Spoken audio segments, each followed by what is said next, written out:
Ya, selamat siang. Ini baru kesempatan nih, memang motor udah datang sekitar 1 minggu lalu.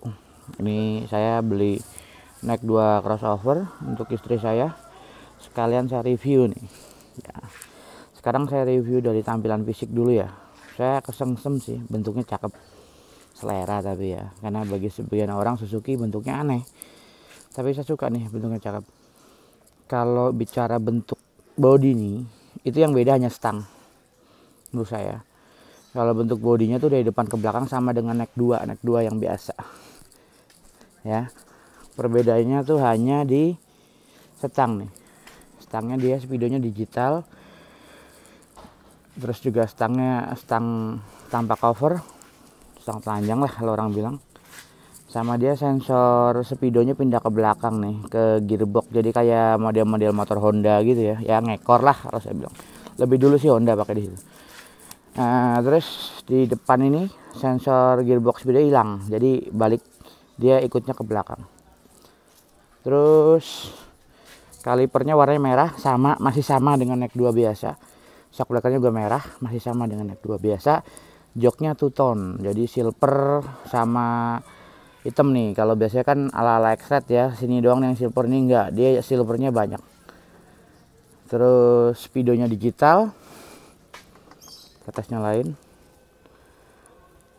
Kilometer baru 31. Ini dia ada indikator kilometer, bensin, jam sama odometer. Terus di sini ada sen ke kiri, injeksi, lampu jauh, sen ke kanan.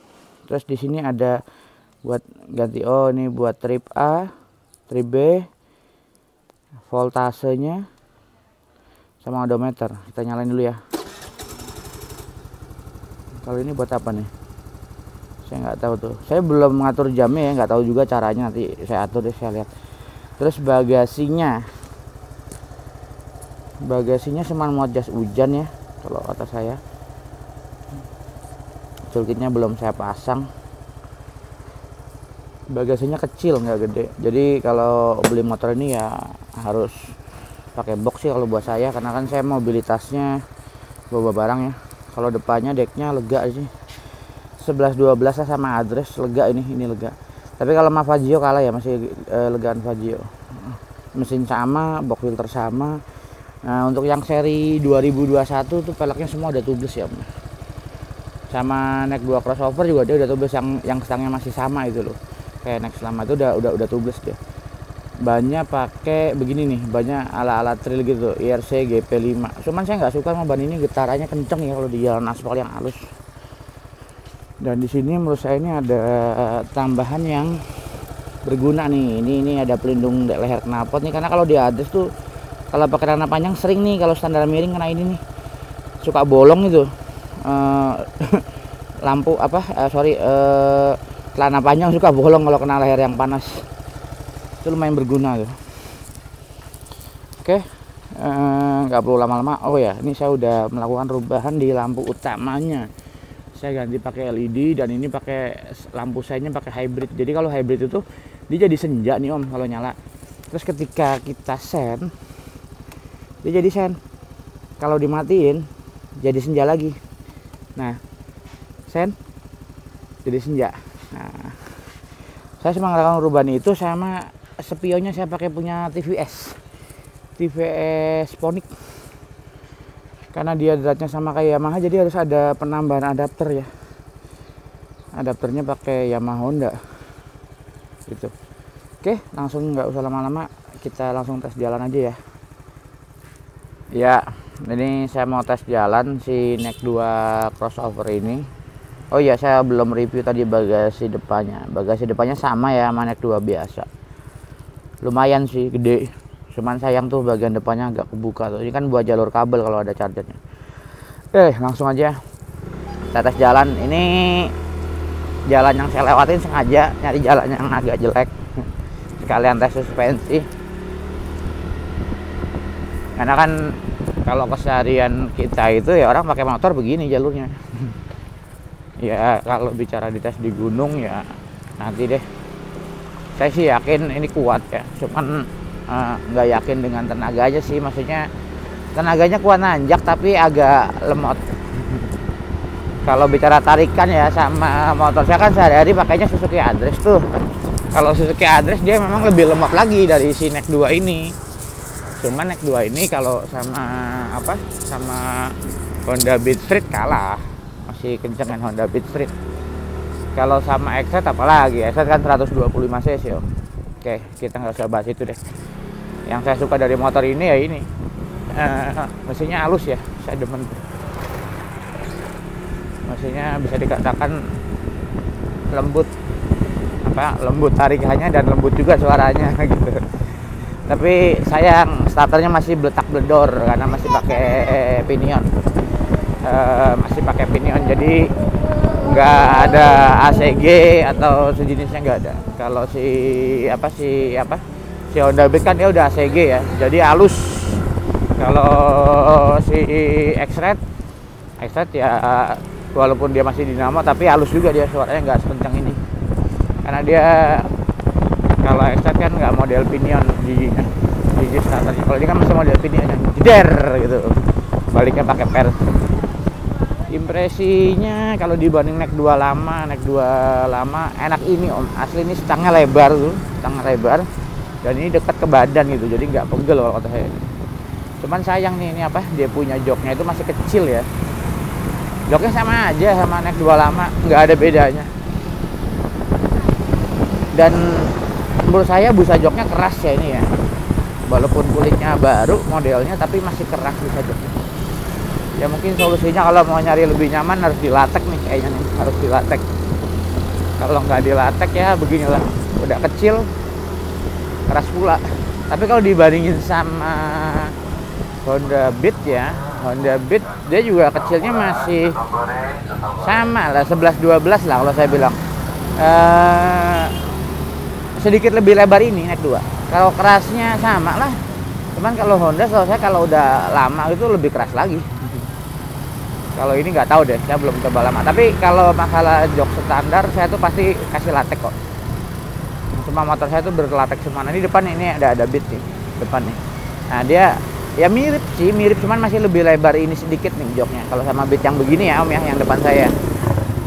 Kalau bicara empuknya ya masih lebih empuk Neck 2 sedikit lah, sedikit. Karena dia kecil juga jadi di patah saya sih nggak nyaman, jadi saya suka maju mundur gitu tuh. Gitu. Terus apalagi kalau tarikan ya, tarikannya nggak segalak Honda Beat tapi lebih baik lah dibanding Suzuki Address. Dan kalau buat nanjak sih ini masih lebih enak ya dibanding Address ya. Kalau Address itu memang terkenalnya lemot, Address itu tipikal motor-motor aneh. Jadi kalau dia tuh buat rolling panjang di pantura gitu yang di kecepatan 60-80 dia asik. Tapi kalau buat tarik-tarikan bawah ya kurang lah. Kalau Address lemot dia lemot. Kalau ini bawahnya lumayan lebih agresif dari Address tapi nggak lebih agresif dari Honda Beat. Apalagi sama X-Ride kalah. X-Ride kan saya juga gede, beda. Mungkin kalau ini digedein juga jadi 125 cc kayaknya asik sih kayaknya gitu. Terus buat nanjak sih nggak sengeden Address ya kalau kata saya ya. Tadi tanjakan lumayan walaupun nggak tinggi-tinggi banget, lumayan lah. Karena berat badan saya kan 110 kilo om. Jadi kalau saya pakai motor itu udah beranggapan kalau orang lain ya kayak boncengan aja. Biar jauhan dikit deh itu. Ada truk. Jadi kita nggak ngelihat pemandangan, masa ngeliatin truk doang selama video. Oke, kebetulan ini saya ngetes juga sekarang mau ke ATM. Bosen pakai Address. Jadi ini PR-nya motor ini kalau pendapat saya sih bagasinya nggak ada, bagasinya kecil, joknya juga kecil. Ya nggak apa-apa, memang peruntukannya kan ini buat ini. Kalau mau yang joknya lebar ada Address, silakan beli Address. Kalau ini kan buat yang nyari yang posturnya kecil, yang nggak rewel, masalah kenyamanan, tarikannya lebih better lah dibanding Address. Dan bentuknya juga lebih kekinian lah dibanding Address. Kalau Address kan saya bilang bentuknya tuh hanya segmented ya, beberapa orang aja tuh yang seneng sama bentuknya Address. Tapi rata-rata orang lebih suka bentuknya si Neck 2 dibanding Address. Wah, mama belanja minyak banyak amat bu. Gitu. Jadi kalau kesimpulan awal, reading deket dulu ini Om. Saya belum reading jauh. Nanti rencana sih mau nyoba kemana ya? Ke puncak kali asik ya, boncengan sama bini. Tapi saya sendiri sama naik 2 itu pernah tes boncengan sama istri itu sampai puncak. Wah, dia sampai di daerah Bogor ya, di Ciawi minta res karena pegel. Ya memang sih, karena joknya kecil ya, jadi pasti ya nggak bisa nyaman adres gitu. Saya bingung juga mau ngetes ke sana, kalau belum dilatek pasti ada keluhan, pasti saya yakin. Tapi kalau dia dikasih latek ya kayaknya nggak apa ya, nggak adil aja ya. Kalau ngetes kan harusnya standar ya. Gitu loh. Oke, jadi kalau kesimpulan awal saya, ini motor lebih nyaman lah dibanding naik 2 yang lama, karena posisi stangnya dia lebih lebar, lebih dekat dibanding naik 2 lama. Tapi kalau joknya masih kalah namanya sama si Adres kalau joknya. Tapi tarikannya lebih better dibanding Adres. Tarikan bawahnya ya, tarikan atasnya belum coba. Tapi menurut saya sih harganya overprice ya, 19,3 ketinggian lah kalau kata saya. Mungkin kalau di posisinya 17,5 gitu, atau di angka maksimal 18 masih better. Ya untung aja kalau beli cash kan ada diskon tuh. Saya juga kemarin minta diskon sama si salesnya, dikasih. Ada beberapa dealer ngasih 1 juta, ada beberapa dealer ngasih 800.000 untuk pembelian cash. Lumayan lah gitu. Cuman ini stangnya karena lebih lebar dibanding yang lama, jadi harus hati-hati nih kalau selap-selip. Nah, kalau saya coba akselerasi, enak better lah dibanding Adres, walaupun gak sebetter Honda Beat tarikannya. Saya tipikalnya mah suka banding-bandingin Om. Gak apa-apa, itu karakter saya. Oke, review awal singkat dulu, nanti saya sambung lagi dengan yang lebih panjang. Saya nggak ngedit video, jadi saya hanya nyambungin aja dari video tadi yang saya review fisik, terus sekarang review jalan deket. Saya tipikalnya begitu. Oke, kalau bermanfaat di like dan di subscribe. Terima kasih.